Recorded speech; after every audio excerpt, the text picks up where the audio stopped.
Hi, Brian. Hi, Vicki. Hi. Hey there, how are you doing? Great. It's almost the end of October, Woohoo! How did we get here, right? right? I Yes, know. definitely. I know. It's crazy. And so many things going on in the world. Our listeners and viewers, Brian and Wynne and I have had a great pregame chat, solving all the world's hmm problems. Huh. If the world Yeah, would just listen to us, Right. it'd be all solved. I know. But it's probably a good thing for everyone that we weren't recording that because Yeah. we were uncensored off the cuff, right? But we're focusing now because there is something else coming up the first week of November that for writing types is a monumental kind of consideration, for some folks. And Brian, you were, gracious enough because we've had some side chat about this event for writers. It's intended, I think, to provide inspiration, a platform for accountability, but also to create some community. And, we are sitting here, heart of the matter, the three of us, sort of the founding trio here. So we are, captivated by all of that. So we thought we would chat about it today. But I thought before we get started, I'll just mention, for those that I trip over my tongue always with NaNoWriMo, but Mm. it is National Novel Writing Month, Mm. is what it stands for. And according to the website, it is a 501(c)(3) nonprofit providing the tools, the structure, the community, and the encouragement to help people find their voices, achieve creative goals, and build new worlds on and off the page. Sounds Mm. very Star Trekky. I don't know, right? Yeah. Yeah, but it's an activity that writers can sign up for. So, Brian, tell us a little bit about, why you are intrigued by this, along with many others. Why is Nano on your mind? I don't know how long they've been around. I think maybe the 90s, and I'd always heard of it. I'd heard that it was out there, and I definitely over the past few years there's been a lot more press and there's been a lot more media about, hey, get ready for writing a novel in a month kind of thing in November. And Mhm. again, as a writer, I've long had the dream of like you guys, of writing my own book, whether it be a novel or a memoir.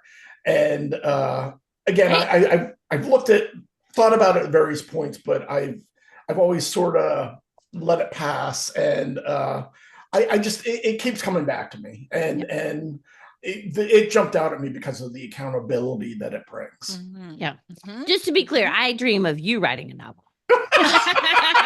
Oh, Let's just be come on. really clear about that. Yeah, but you Whoa. guys have done it. You guys have done the hard work already. I'm you're inspiring me. I'm envious of you guys. But I think it's one thing to write about your family, when it's Mhm. factual and you're doing the storytelling. It's a whole other thing, like the Nano website, says, to really think about building new worlds, and creating Mhm. things. So when I think about novel writing, I was like, oh God, that's a hurdle, right? To Yeah. crawl into something brand new. Yeah. Yeah, no. I mean, so I did attempt a novel a few years ago, and I got around 30,000 words. And the world that I created was not very Star Trekky. It was not that much unlike my own. It was. Mm-hmm. I started writing it when I was very busy with work and had a lot of demands. And it just so happens that so my story is essentially a large accident happens, a huge crash, and but it starts out as a business executive leaving his home, kissing his wife goodbye while she sleeps, and he heads out early in the morning. It's also then about, it follows not only him but then a couple of young women who are leaving to go to a concert, and then a truck driver. But the first guy, that Chris Miller was, who's my main character, uh, again, not that much unlike myself. Now it's not Mm-hmm. me, but Mm-hmm. certainly leaving early, the pressures. Mm-hmm. Yeah, I stole a couple names from. I think my former boss's name was in there. I think a couple other people. So that's I'm going back to that story. Mm-hmm. My challenge at the time is I left a lot of gaps. I didn't know how I was going to fix some things, so I left okay, I'm just going to keep moving on. And Mm-hmm. my goal now, and I think it's where I'm fudging the NaNoWriMo philosophy or mission a little bit is I'm trying to fill in those gaps versus just Mm-hmm. starting from the Yeah. beginning. Yeah. Of the four things that NaNoWriMo says that they provide tools, structure, encouragement, and community, which ones are most important to you? Um, I think encouragement, Mm-hmm. encouragement and accountability. Mm-hmm. It I don't know why, but I think originally when I started the blog, it was because I'm going to start to feature my creative writing, Mm-hmm. and that's great. But I think I've learned that I'm actually my attention seems to shift sometimes, and what I need is that accountability, Mm-hmm. that weekly, not just someone saying, "Hey, Brian, are you working on your novel? How's it coming?" But that daily. 1,600 words sounds a lot, but that's like a page and a half, maybe 2 pages. Mm-hmm. Mm-hmm. To have uh, that accountability of like, okay, are you doing it? Where are you at? Sticking to it, and then that encouragement. Like Mm-hmm. I get annoyed that I haven't written books. That's what I thought Right. writing when I first started writing, right, was all about, was writing a book. Mm-hmm. And I think I have it in me. I'd like to be able to, even if I never publish it, I'd like to be able to say, writing is a different kind of field, different kind of job. I'd like to be able to, when someone asks me, "Hey, what does a writer do?" "Oh, okay, you're a good friend. Here's my novel. Read Mm-hmm. this." Mm-hmm. And Mm-hmm. I've never had that. I've had obviously stories or newspaper stories or Mm-hmm. blogs, but I think people typically think of a novel. So it's something important to me. If I never do anything else with it, at least I've checked that one off of my, in Right. my own heart, and Yeah. put that together. And Brian, you mentioned, because you can set your own goal, you mentioned 1,600 words. Are we getting a little hint of, if you participate, that you're thinking that you would want a daily writing goal of 1,600 words? Is that kind of what you're thinking? Now you guys are putting me on the spot. I Ooh, don't like that. I don't like accountability. yes. You Yes, just said that's that you did. yeah, but let me check for understanding. I think I We wrote down. recorded Ah, yeah. it. Yeah, Yeah. yeah, you guys, of course, putting me on the spot. I hope to get to 50,000. The challenge with November is there's a lot of different things we're doing, and I'm going away for a little bit. But the goal is I feel good about where I'm at. Like I've done some things to try to get ready for it, and will be. But yeah, I think it's definitely possible to get to 50,000 by the end of the month. Yeah. Yeah. Well, we're Vicki, excited. yeah, we are excited. And Yeah. and especially because we have this recorded. And it's Yeah, it's going live on November 1st. But Yeah. Vicki, you participated in NaNoWriMo yeah, a couple years ago. Is that right? Yeah, yeah. I had a writer friend, also a communications professional, who I think that was 2019. So I was still, working in higher ed, but it was during the pandemic where a lot of us, working from home. And I felt like I had this chunk of time that I wasn't pushing myself hard enough. So I had a friend who said, just do this. And I was confused because I thought it's word processing. And I was like, mhm, what is that? I'm not a joiner. So I'll say that too, that, Wynn's question about the encouragement stuff, there are a yeah, lot of different groups that you can join. And I was like, nope, Vicki yeah, the introvert is here. yeah, I'll engage the Mm-hmm. dashboard. But yeah, my friend said, I think you need to do this because it will put you on a schedule. We're doing, and this is how she put it, and I so appreciated it. doing something about your project, pick a project, but do something with it every day. Even if you're logging your word count and you go backwards because you've Mhm. edited out or you change things, it's that, check in to do something every Mhm. day.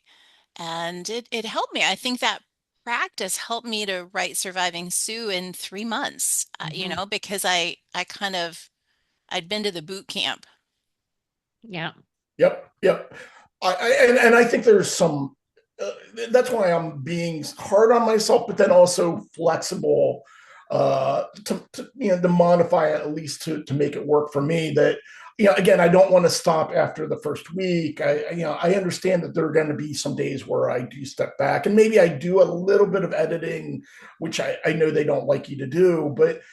I think the biggest thing is that accountability that I'm keeping myself accountable to making progress, and then the encouragement of like, okay, like this is doable. I mean, I Yeah, know I've done part of this in the past, but I can get to the end line, and yeah. so that point, I'm Yeah. excited. I'm excited about undertaking it.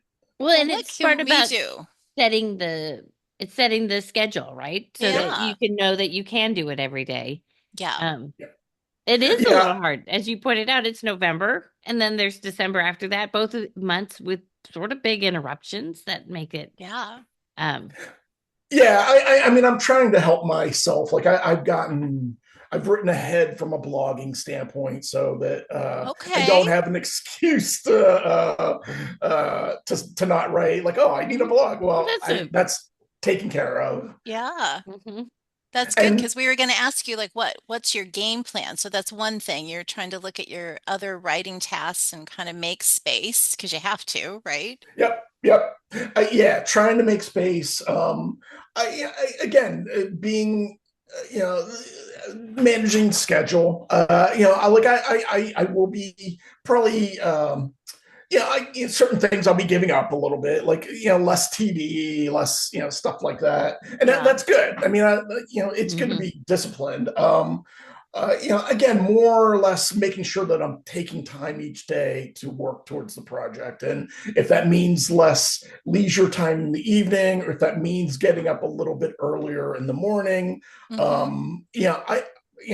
I do see that as one part of my schedule is trying to get up a little earlier, and at least put some time into getting a few hundred words, and then later in the evening Mm-hmm. as well. Mm-hmm. Um, and I have my workspace in my office set Mm-hmm. aside. It's more or less just really making writing the novel a priority. Mhm. Yeah.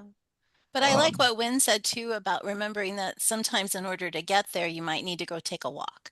You yeah, might need Mhm. to like yeah, shake things loose a little bit to get the juju to keep Right. going, right? And I think that was before we started recording. I was saying that I listened to a podcast with Sanjay Gupta, who was talking about all the incredible brain benefits of exercise. Mm-hmm. One of yep, which is that our brain produces just the right amount of juice to inspire creativity and all those other things. It's that happens often when we're on the move rather than when we're sitting.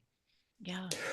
in some ways that I feel like that's going to be the biggest shift for me as well, or it has been when I'm writing a lot, is actually making time, not necessarily just for writing, but making time for walking, for Mhm. getting out, exercising, Mm-hmm. because I tend to say, oh, I don't have time for them. I got to crank out whatever. I got to meet this writing deadline. And that's true, but the bigger thing is I need time to think about ideas, and Right. Yeah. to all the things that come into being creative, and driving that creativity. Yeah. There's a Yeah. Mary Oliver. We love all things Mary Oliver, but there's a Mary Oliver quote about when you're inspired, whatever that line is, the phrase, a couple of words, together that you really have to go write it down because Yeah. however you do that, that might be the inspiration. It'll be a gateway to who knows what, but you Right. have to, be open to it. But then I often think, oh, I'll remember. No. Mm-mm, mm-mm. Yeah. It's funny you mentioned that because I'm one who I think of a lot of things in the I'm sleeping or middle of the night, and like I put a notepad next to our bed. There's usually one there, but I made sure that it's there because to write some of that down and make sure I don't lose those ideas, because it's all that's frustrating. I can never remember things that I think about in the middle of the night that I think are great ideas. Yeah. Yeah. Yeah. Yeah. Yeah. Well, when I'm a little worried because I'm looking at the calendar here. Oh my gosh. This episode, Brian Hannon, will be our 91st one, and it's scheduled to Wow. drop on Friday, November 1st. Hmm. The timing couldn't be more on point, Yeah, right? exactly. What a kickoff. Yeah. Yeah. We're here to help, Brian. Yeah. We're here to No help. pressure, Brian. No pressure at all. Right. Ready, set, go. Yeah. Well, I think everyone wants to know, though. They don't really care about my novel. They want to know what you guys are up to, because you're the ones who have a following, who have written books already. Where are you two at with your next creative pieces? Oh gosh. You want to do rock, paper, scissors, Win? You Right? go, you go.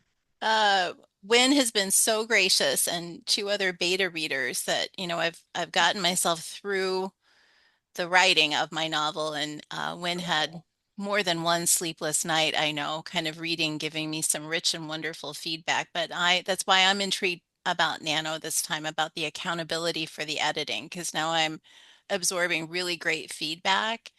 And I'm hoping that this piece sees the light of day in the next year. But I think, when you are creating worlds, and I think you'll find this too, Brian, the worry that I had throughout, and when probably, and my friend Kathleen and Linda probably got sick of hearing this, but you worry about the worthiness. Is it compelling enough that someone would want to read it? It's one thing that we're writing it, but is it something that will sustain interest? And I think you get lost in the soup of what you're doing. To your point Yeah. before, Brian, it's hard to know because you're so close to it.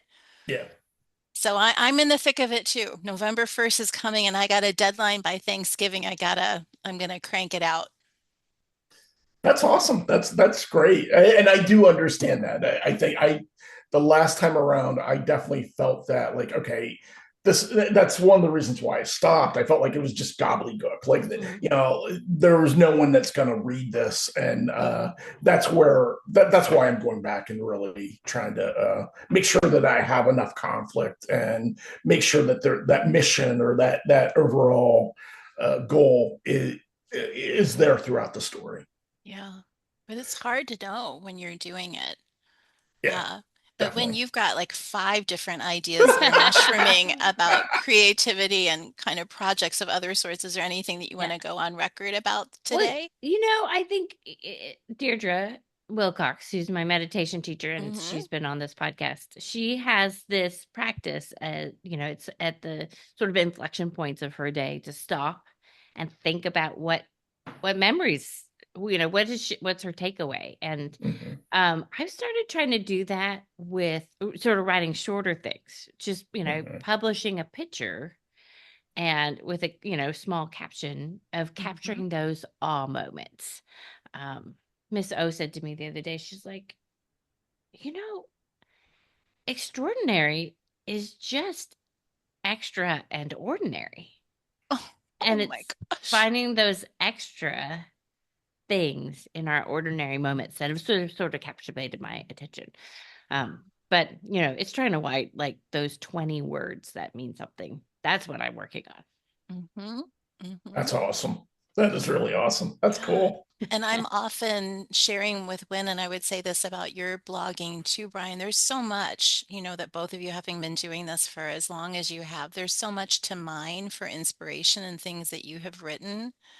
And I don't always know what shape that takes, but Mhm, that mhm, wholehearted writing, mhm, there is a repository of things that you both have done that are highly meaningful, and mhm, thoughtful, and kind of reverent and joyful, just about life and mhm, family and the human condition. So I think we forget to praise each other, ourselves, for the body of work that often exists that isn't necessarily bound together and not sitting on a shelf, but what you contribute to community and sharing with other bloggers. It's rich and wonderful. I love your phrase there. Wholehearted Yeah. writing. Yeah, definitely. I love that. Thank you. Yeah.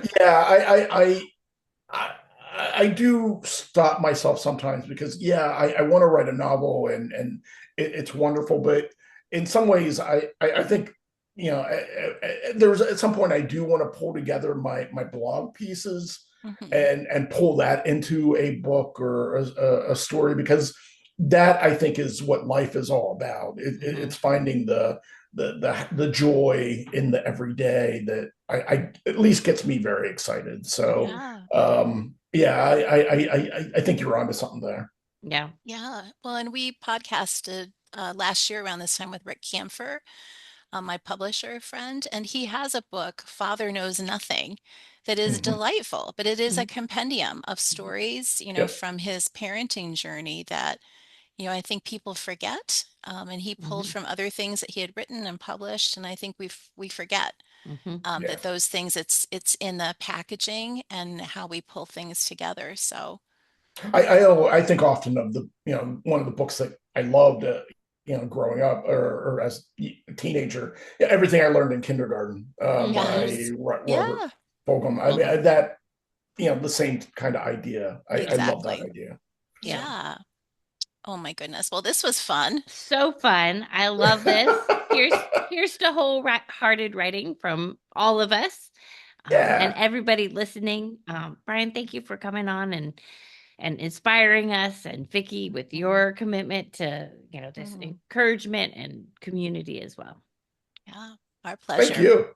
Thank you. Definitely. Bye. Bye.